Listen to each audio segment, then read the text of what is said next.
Good morning, everyone, and a very happy Saturday to you all. For those of you who don't know me, my name is Sarah, and I'm vicar at St Barnabas Church.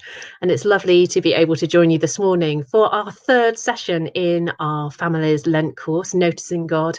And today we're going to be discussing giving way. And this morning I am hoping to be joined by Linda. Good morning, Linda. Good morning. Lovely to see you. How are you doing? And you? Well, good, thank you. How are you?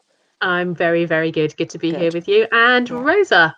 Good morning, Rosa. Good morning, everybody. Are you Good well? morning, Rosa. We're all very well. Very well, and thank you. The sun is shining, which is just lovely, isn't it? I know, really I've had to shut the curtains so you can't see my face. Yeah, we were looking very angelic earlier, weren't we? Bathed in glorious sunlight. So yeah, I've introduced this this week's theme of giving way for God, but of course we had last week's theme. So how did your week go? How did your week go when we were thinking about receiving from God? Any stories to share? Anything you'd like to open with this morning around some of the things we talked about last week? So I've had quite a busy week this week. So I've been very lucky that Edward, even though he's been working himself, has been really thoughtful and made sure I've got food to take away with me when I've been whizzing off to London and things like that. So I got there a bit late and someone made me a cup of tea. Just lots of little things where, even though everyone's in their own place, and obviously, when you're working at the moment, we're all very separate. Still someone said, "I'll just make you a cup of tea," and came with a mask and popped it down next to me. So thoughtful things. That's really good. Yeah, lots of that for me too. Been a busy week. We've welcomed 2 new family members. We've got a couple of chinchillas that arrived yesterday, which is very good. Yes. That's been quite an exciting week. But yeah, we tried to do as a family, even sort of giving each other an unexpected smile and also, of course, my younger 2 have gone back to school this week, so a lot of uncertainty around that, a little bit of few nerves. So we tried to be sort of doubly kind and patient with each other. So that was really, really good. Linda, anything to add? Not really. No, I don't think so. Sort of similar to you, really, in that unexpected cups of tea and things like that. Yes. And thank yous and so it's all good. Yes, it all matters, doesn't it? Those little things make such a difference and are so encouraging. Good morning, Margaret. Lovely you could join us today. So this week, giving way to God. And it's really interesting, isn't it, that often when we read the Bible, we see these amazing lives, people giving way to God and all sorts of things happening, huge, big things. But actually, every day we have this opportunity, don't we, to give way to God in the big decisions, in the little decisions, and all of these decisions we make have an impact on our lives, on our day. And I think my opening questions for you is, are you decisive? How do you make decisions? Are you someone that makes a decision on your own? Do you ask for family and friends for advice? What's your first sort of reaction when you're called to make a decision, big or small? Anyone wants to kick off on that one?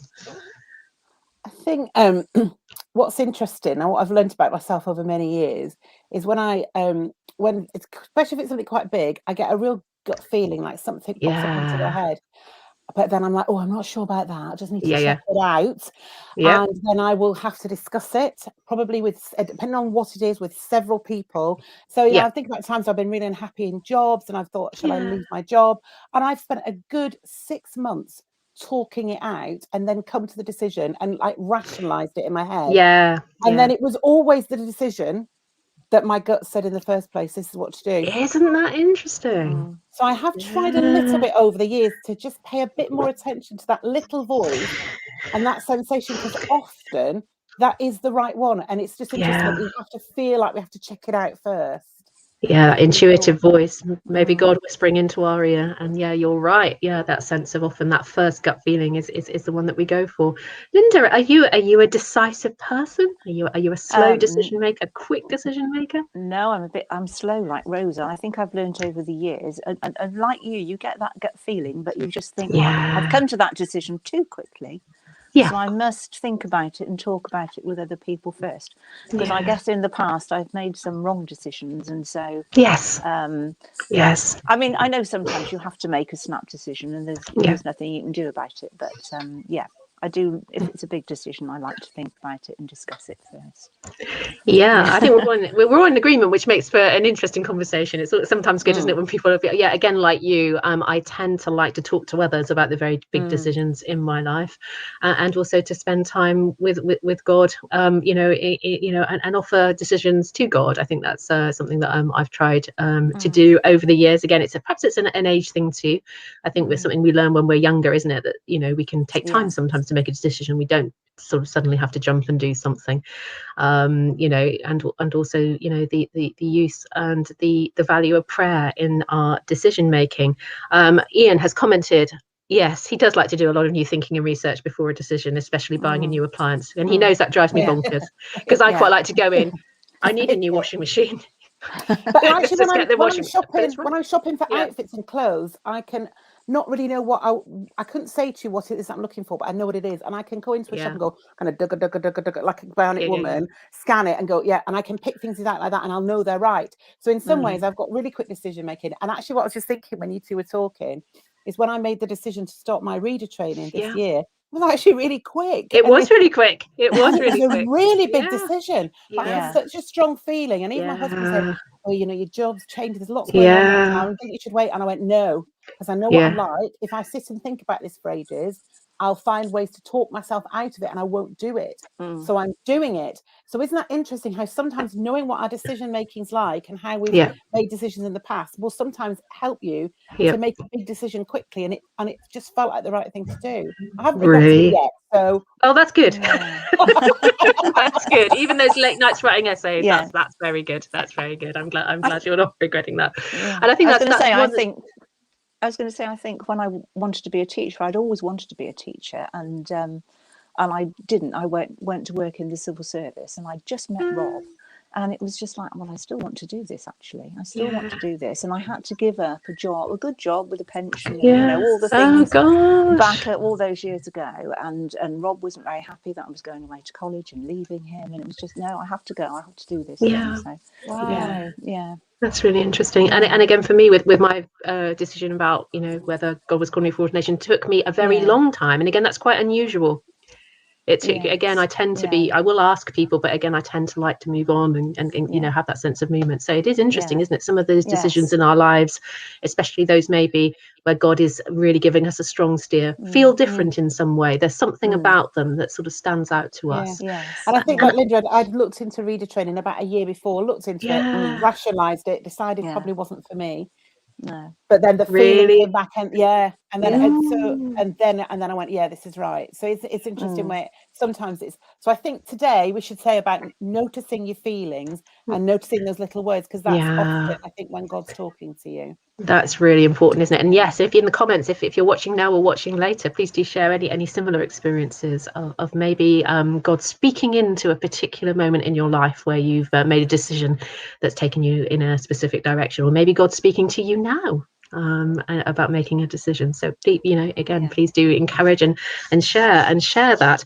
And I think for me, when I was starting to think about what we talk about today, I was really drawn obviously to Jesus, and the way that Jesus lived his life as an example to us, and all through the Gospels you can see Jesus giving way to God all the time. You can see Jesus talking about the Father's will, Jesus talking about the Father's heart, and aligning his whole life, his whole self to God's will. And I wonder, is there a particular Bible story or moment in the Bible where you really have seen Jesus giving way to God, and then maybe seeing amazing things happen? Is there a story or a passage of scripture that you'd like to share this morning, Rosa or Linda? Oh, we've both gone quiet. I know. I think you're waiting for one another. I was going to let Linda talk, because I'm always the one that talks all the time. I think there are lots of stories in the Bible where Jesus always he healed on the Sabbath when he knew it was frowned upon, and he did lots of things. The feeding of the 5,000, the wine at the wedding when actually he didn't want to do it at all, but his mum kept giving him the nudge, and so he did do it. So there are lots of times when Jesus just went ahead and thought, I need to do this because it's the right thing to do. I really like the story of where he's off to heal a small child. He's on a mission to go and do that. And as he's walking along the street, a lady who's been bleeding and been very ill for a very long time just touches his cloak, because she just believes that in just touching his cloak she'll be healed. And he senses that that's happened and that someone's been healed by touching him. So he stops and turns and actually spends some time with the lady. And I was listening to that as part of a Lent series this week, and there was and it was the thinking that we were supposed to, what they were saying about that was, we are often interrupted by God. He will put someone in front of us or something, and it could just be a little thing. It could just be helping someone with a bag or across the road or something, just take us slightly out of our way. And it would have been so easy for Jesus to just have ignored that woman and just gone, oh, well, that's happened, and carried on. But because he stopped and allowed himself to be interrupted, allowed God to put something else there for a moment, 2 miracles happened that day instead of one. And I thought, wow, how many times then is God popping things into me that I think are a little bit irritating, but actually should pay attention to them. So that's what I've taken into my week this week. That's really good. That's really good. There's little prompts that, as you say, you know, you have to be somewhere by a particular time, or you have a particular plan for your day, and you feel that little nudge, and you think, oh, absolutely, you know, and it is, isn't it? Praying for that wisdom and discernment. Is that God? Should I go? Should I stop? Should I turn? Should I talk? You know, all that sort of thing. I think for me there is that moment, which as we come towards Holy Week, and our thoughts turn towards Good Friday and Easter, that moment in the Garden of Gethsemane where life just gets too much for Jesus, and he says, I don't want to do this anymore, God. It's really hard. It's really difficult. But you know, if this is your will, if this is what you want me to do, I will do it. And I think for me, that example, and certainly there have been really difficult times for us all recently, you know, that sense of life becoming very difficult. And I think that for me, there is a great comfort and strength in living in God's way, in God's will. But it gives me those strength on those days where everything seems so much, you know, all that comes from God is for good. And I think even that's especially so in times that seem very difficult. Great stories. And again, if you've got any stories you'd like to share about moments in the Bible where Jesus or anyone gave way for God, then please do. We'll check back a little bit later on. But as ever, on our wonderful family sessions, we have some craft and some making, which is great. So I'm going to step backstage because this is a bit where I get a bit nervous. So I'm going to vanish and leave you in the hands of our expert. And Linda and Rose are going to talk you through a lovely way of maybe being a little bit more intentional about our decision making and listening out and giving way for God. Over to you both. Oh, thank you to Linda, because it's Linda's brilliant idea. So Linda, please do share with us this really simple but really effective craft you've got for us this morning. Thank you, Rosa. So we've been talking about what might prevent us giving time to God in our everyday lives. And so this craft idea is something simple. It's something that you can put up and remind you that we can find God in all the everyday boring things that we have in life. And it's based on the face of a clock. And I'm trying to get this the right way around. I've tried this earlier. Okay, so it's made with a paper plate. Or you can use a piece of A4 card and just draw round a plate, which is what I'm going to start demonstrating to you here. And at the top of your paper plate is the word God, because God is always at the top. So like a clock, you have the 12 at the top. But on this clock, God is at the top and the hand doesn't move. So you will need a paper plate or some card, a pair of scissors if you need to cut the paper plate out, a pencil and lots of felt tip pens. So I'm just going to start by drawing the arrow on here. So if you bear with me while I just do this. And that arrow's drawn, isn't it? Because we're fixing God in place and the arrow is always pointing to God. So that arrow is never moving. Yeah. No, that's right. Thank you, Rosa. So, okay. So God that's first. Good, strong arrow. Yeah. Right. Now, there are lots and lots of things which fill our day. And we have to do them all. We have to go shopping if we're an adult. We have to go to school if we're a child. So just around the clock, I'm just going to write some of the things that we have to do every day. So I'll just start them. Rosa, feel free to chip in with any. I think I've got lots of things. I've got TV. Yeah, watching TV. So it's things that it's some things that you have to do, but some things that you like to do that you spend time doing. What about spending some time in the garden, some gardening? Yep. And your hobbies as well. Hobbies, you see, are something that are enjoyable, aren't they? Playing sport. Yeah. Watching sport. Yeah. It's filling up. Hang on, I'll show you. Computer games. That's a big thing. Yeah. Yeah. It's filling up. So I'll take it away again. I'm not good at this. You're doing a great job. Okay. So computer games, yes. I mean, lots of people play computer games. Cooking. Washing up. There seems to be so much washing up these days. I know. Cleaning, cooking. Ironing. I've got a lot of ironing to do today. Ironing, yeah. And for those of you that are still working, I'm not, luckily, but going to work. Yeah. And actually when we're in bed as well, sleeping. Oh yeah, that's important. We need to do that.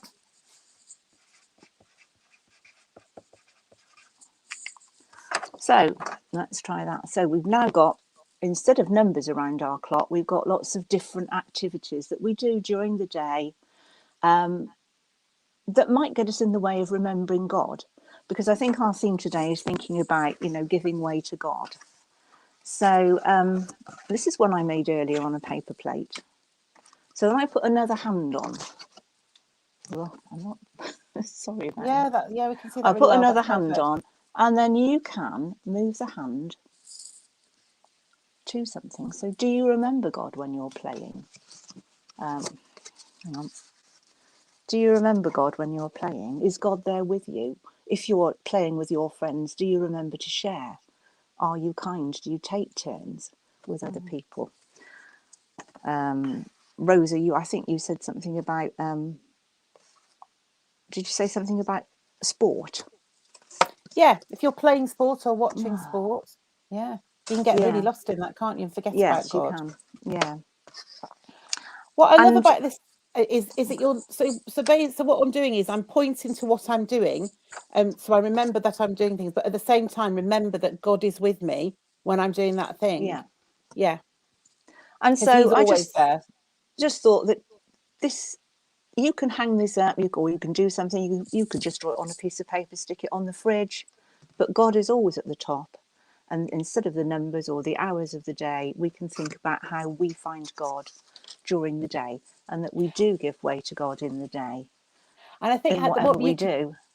I think what I love about that as well is what I might do is put it up, and when I'm doing things, or when I've been doing things, is actually point the arrow to what I've been doing today, and then at the end of the day, remember to point it back up to God. Because I think the other thing is sometimes we just forget about God when we're doing all those things, don't we? It is easy, isn't it, to forget?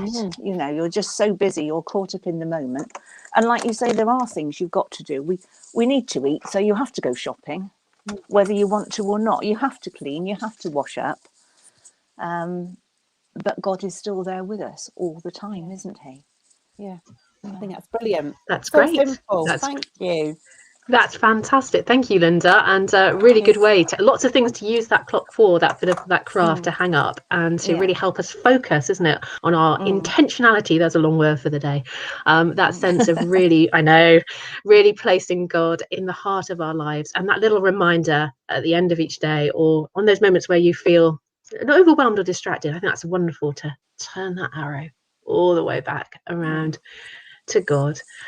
Brilliant. So as we think about that, as we think about all the ways that maybe that we can this week start to put God at the center of our lives, we're going to listen to a beautiful song, a song called Waymaker, which talks about all that Jesus, the life of Jesus, the death of Jesus, the resurrection of Jesus makes possible.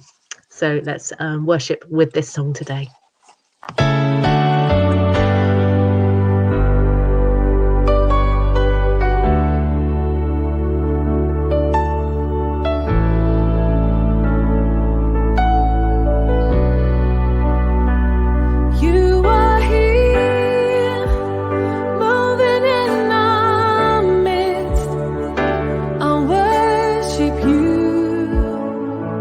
I worship you.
darkness, my God, that is who you are.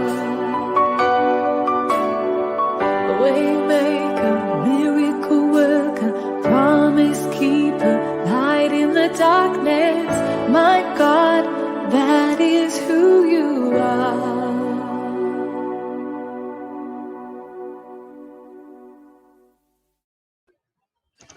That's a wonderful song, and I think the line that stood out for me in that song was turning lives around.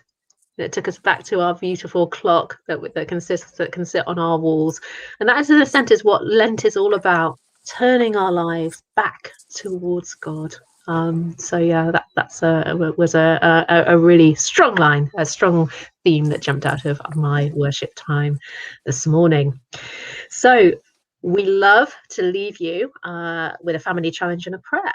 Okay, we like a challenge, don't we? Let's get us through the next week. We've challenged you today to do your own craft, Reverend Sarah. Well, I know you have actually, and I've been feeling every week, we've been talking about giving way to God and maybe stepping out of the boat and all those sorts of things. So yeah, I have, and I thought, well, Linda's going to do a lovely craft that you can keep in your kitchen or keep in your home. So I thought that I would challenge myself to do something very simple. A little bit of stuff with stuff, paper and glue and all the things that make me a little bit nervous, to be part of our family challenge this week. And the family challenge I thought I would like to suggest that we do as a church family, as families, as bubbles, is to ask ourselves this week as we make decisions, whether they be big or small, what would Jesus do? This was really popular a few years back, and there were all sorts of things with WWJD on it to remind us every time we make a decision to ask, what would Jesus do? So I have made myself, and I hope you're proud of me, a little paper. Wow. What would Jesus do? Wow. Bracelet. With stickers on it as well. I love it. It's got stickers on it. I know. Yeah. I know. I'm very proud of myself. And I think sometimes, as Rosa was talking about a little bit earlier, that busyness of life, and as Linda has illustrated on the clock, all those things that can fill up our days, fill up our weeks, it's just a little reminder, to ask yourself, what would Jesus do in this situation? Would Jesus stop and give someone a smile? Would Jesus stop and maybe help someone with an issue they're having? What would it be in each situation, in each day, that Jesus would be focusing on? And that just might help us make our decisions this week, big and small, if we just remind ourselves to think about, what would Jesus do? So to help us do that and to send us out into our week, let's pray together. Loving Jesus, we give thanks that you came to be with us, to show us how to live, to show us how to give way to God. We give thanks that you made a way for us to live in relationship with God in this world and in the next. So help us to live in a way that gives way to God's will, that points others to your great love for them. May all we do, all we say, and all we think give you the glory. And may we become a little more like you every day. Amen. Amen. Amen. Amen. Well, thank you very much both for sharing this time this morning. It's been lovely. I do look forward to our Saturday mornings together. And if you've managed to join us live, it's been great to share this time with you too. If you're catching up later, I'm so glad, and do leave a comment or two, and we will check that throughout the week. So next week's theme, we're going to be thinking a little bit about sacrifice. Another quite big word with lots to think about there, but that sense of how Jesus lived his life for others, lived his life for us. And I think we meet before our time together to talk about themes and discuss together, and I think we were struck, weren't we, by how differently we've been living life in the last year, and how we've had to put people first in a very new and very clear way, isn't it? We're having to live life in a way where we're thinking about others all the time, and that we know that our actions, even the smallest action, can impact for good things or for bad things. So that's what we'll be thinking we don't even next week. And actually, the things that we're doing for people that we don't even know, we've never seen, we might never meet. My connection has gone absolutely crazy. So I was going to say Sarah's frozen. You vanished and you've come back. So I'm hoping you froze for a minute. So me and Linda. I hope it was a kind position. Go on, Rosa. I'm interested. What I said was, you're right. We absolutely have been giving way and doing things for other people. But what's been really interesting is it's been for people that we don't know, we might never see, we might never meet. And so we've been doing small and big things for people that we don't know at all, and it's all made a really big difference. And that's, I think, really incredible. And that's really important, isn't it? And a wonderful link from this week into next too. So we'll talk about that a little bit more next week. So this week, yes, our prayers are with you as together we find ways to give way to God and ask that question, what would Jesus do? God bless you all. We're looking forward to seeing you next Saturday, if not before. We hope you're able to join us for worship tomorrow morning at 10:30 and at 5:30. God bless you and see you soon. Have a great week. Bye, everyone. Bye. Bye.